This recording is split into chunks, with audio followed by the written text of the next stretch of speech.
نحمده ونصلي على رسوله الكريم أما بعد فأعوذ بالله من الشيطان الرجيم بسم الله الرحمن الرحیم۔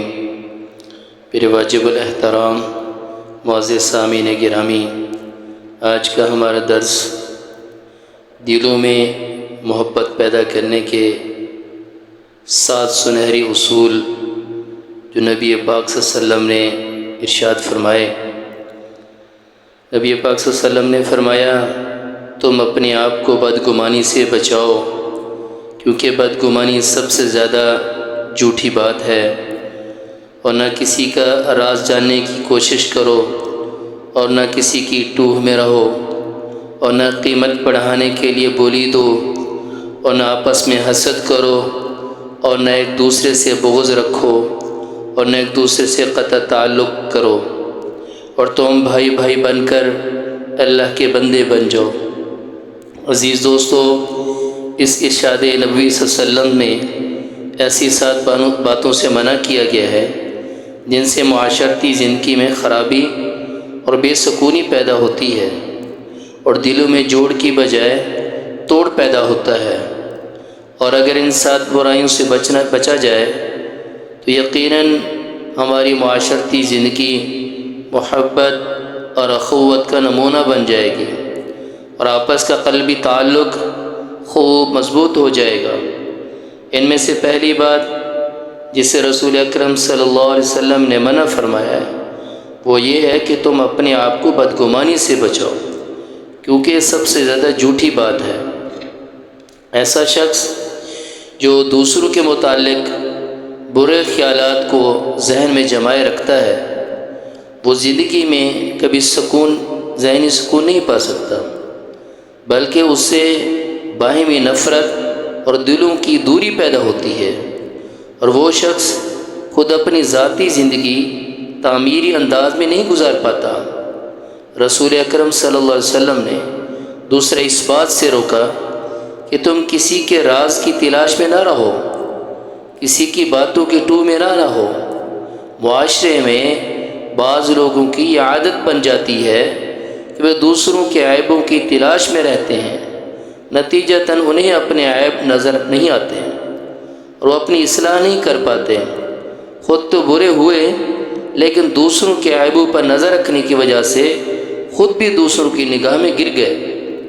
جب بھی انسان کے مزاج میں یہ بات آنے لگے تو فوراً اپنے ذہن میں رسول اکرم صلی اللہ علیہ وسلم کا یہ فرمان لے آئے کہ جو شخص اپنے مسلمان بھائی کا عیب ڈھونڈتا ہے تو اللہ اس کے عیب کو ڈھونڈتا ہے، اور جس کے عیب کو اللہ ڈھونڈنے لگ جائے تو وہ اگر اپنے گھر میں بھی چھپ کر گرے گا تو اللہ تعالیٰ اسے ذلیل و رسوا کر دے گا۔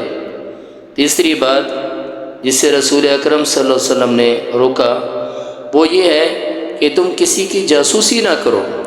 جاسوسی کرنے اور ٹو لگانے میں فرق یہ ہے کہ ٹو لگانے میں انسان دوسرے کے عیب اور راز معلوم کرنے کی کوشش میں لگا رہتا ہے، اور جاسوسی میں ہر حالت پر نظر رکھتا ہے، چھپ کر باتیں سنے گا، آنے جانے پر نظر رکھے گا، کیا پکا ہے، کیا کھایا ہے، کہاں سے کتنا کماتا ہے۔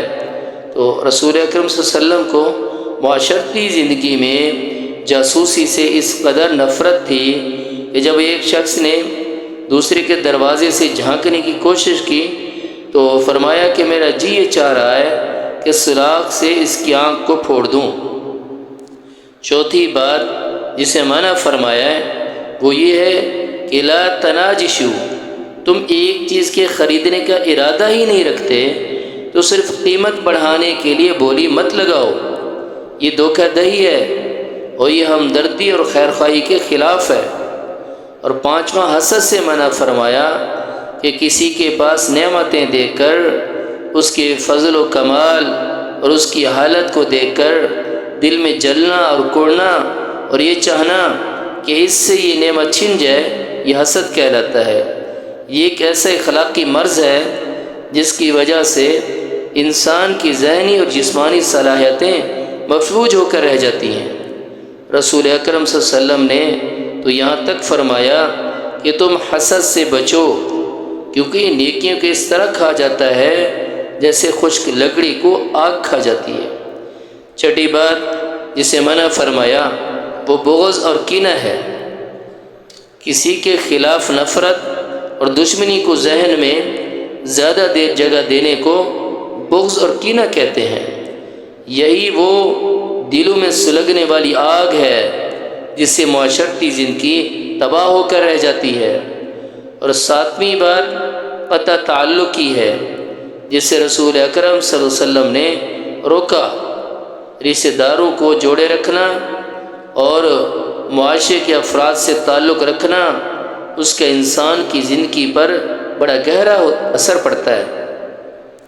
رسول اللہ صلی اللہ علیہ وسلم نے فرمایا کہ جو شخص یہ چاہتا ہے کہ اس کی زندگی میں اور اس کی عمر میں برکت ہو تو اسے چاہیے کہ وہ صلہ رحمی کرے، یعنی رشتوں کو جوڑے رکھے۔